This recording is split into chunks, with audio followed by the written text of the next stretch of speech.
Na konferenciji predstavena druga programa televiziji i druga i treća programa radija našej Medinej hiži na jazikoh nacionalnih zajednicoh. Osnovni cilj svojofajtovej promociji tih programoh to vytvorevanje intenzivnejšej komunikaciji zo širšu javnoscu, odnosno zo stima, pre ktorých še to tu programu pravi.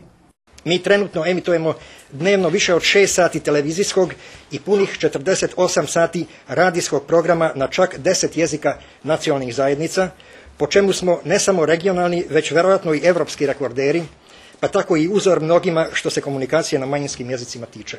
Novom šemom smo povećali udeo manjinskih programa na drugom kanalu za 16%.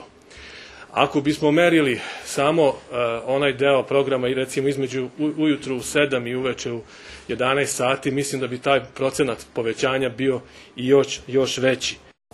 Každu programsku calost, odnosno rubriku na menšinskih jazikoh, kratko predstavili ih odvičateljni redaktore, a na konferenciji bilo i značne číslo predstavníkov menšinskih institucijoh u Vojvodini.